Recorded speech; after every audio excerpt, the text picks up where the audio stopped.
We're here with Michael Cervini, a repeat and good customer, good friend of mine. He's picking up my NISMO S1. I love this car, man.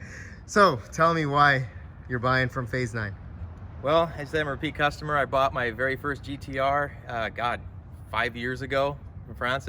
I still have it, I still love it. I'm never gonna get rid of it, but it's kind of getting low, so I need another one. And he called me up and said he had a very special Skyline above a standard GTR.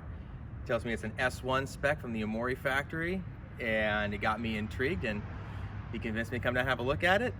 Looking leads to taking a test drive. Test drive looks at more details, and then details leads to making a purchase and taking it home and add it to the collection. And what type of collections do you guys usually collect in terms of cars? We got everything. We like cars from all over the timelines, all over countries. We have cars from the 20s, 30s, 40s, 50s, up to into the 90s and a couple into the 2000s. So what made you want this one? Since you already have another GTR, people are going to ask you like, well, why do you want another R32? Why not an R33 or an R34? I like cars with good stories, and this one is something a little bit more unique than even an R33. It's the Omori Factory build, which even I just recently learned about.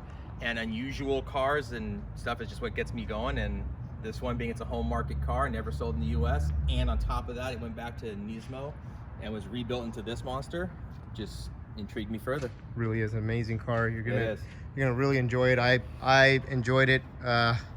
And I really don't want to let it go. I may just come by. You can always come and visit. You can always come and visit. I may just end up buying it back from you. I'll tell you right now. If I didn't have to go to Japan, I would be buying this back from you, buddy. You never know, in a few years. Oh, man. Talking again. So, yeah, I mean, obviously we see these cars being advertised for a lot higher. You're getting a really good deal off this car. I am. We're selling the car for $75,000. And we wanted to let the market, be known that the price, even at 75, is still low, because of these prices were going to be going up. And especially in Japan, a lot of people don't understand what these prices are worth for special cars. They're not just rust buckets or lipstick on pigs. With these type of hand-picked jewels, they're oddities. They don't come every day, and that's why the price point is what it is. I mean, that's true. I said certain cars, especially like we give cars our special builds from different companies. They don't build a whole lot of them. They're very small batch numbers, and again, it just makes it a little more exclusivity.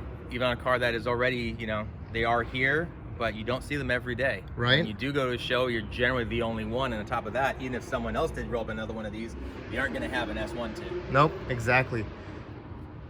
Well, I'm really happy that you actually came down. You're the new owner of the car. Congratulations on that, Mikey. Yeah, we're pleased as punch to have it, and it's going to a great new home, and that's where it's going to keep its next stage of its. Until I come back and buy it back from you. We'll talk about that in a later on time.